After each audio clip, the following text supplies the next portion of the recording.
some new numbers for you.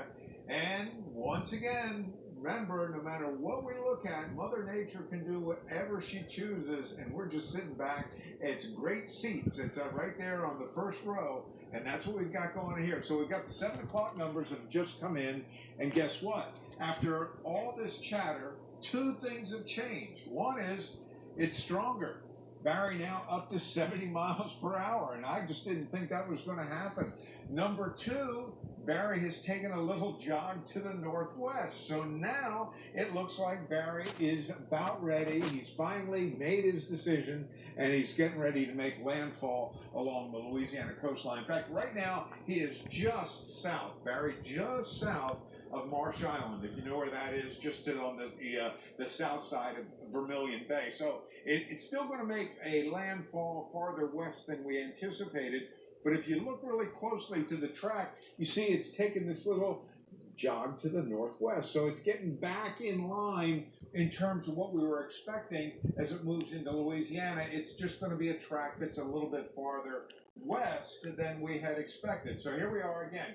Winds at 70 miles per hour, moving to the northwest, still crawling along at 5 miles per hour. So at that rate, even if it picks up a couple of miles per hour, it's going to be all day long getting out of South Louisiana. And there's the track there. We've got it, the forecast currently has it moving into Iberia Parish, the western portion of Iberia Parish, and being in there during about midday or so. So there's still that chance for those folks that are kind of hoping that we can just call it a Category 1 hurricane. There's still the chance that it could reach that intensity as it crosses Marsh Island, gets over Vermilion Bay, and then finally moves in on the mainland, and then continues off to the northwest the way it looks right now. But this is a little bit of good news, and we've been talking about it for a while here. It certainly is not shaping up to be, at least at this point, not shaping up to be the rain event that we had anticipated, although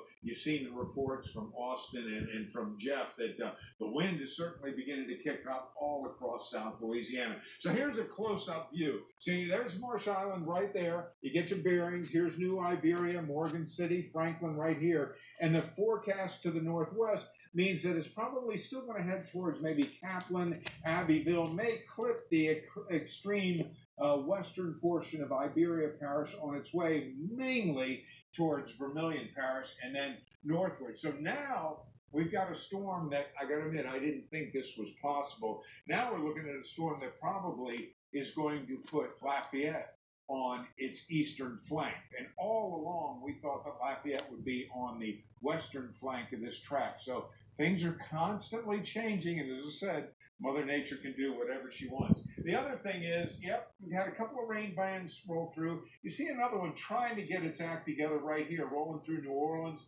into around Hammond. But so far, for most of the Baton Rouge metro area, it has been a very dry morning thus far. I think that will change.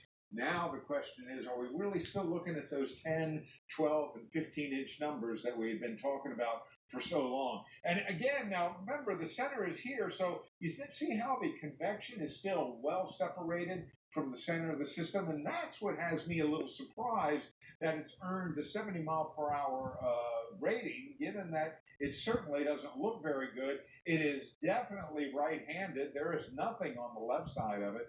But that's probably, and I have got to check to see if the aircraft have been out there to analyze it. Meanwhile, still a lot of action out over the coastal waters. The question is, how much of that is going to make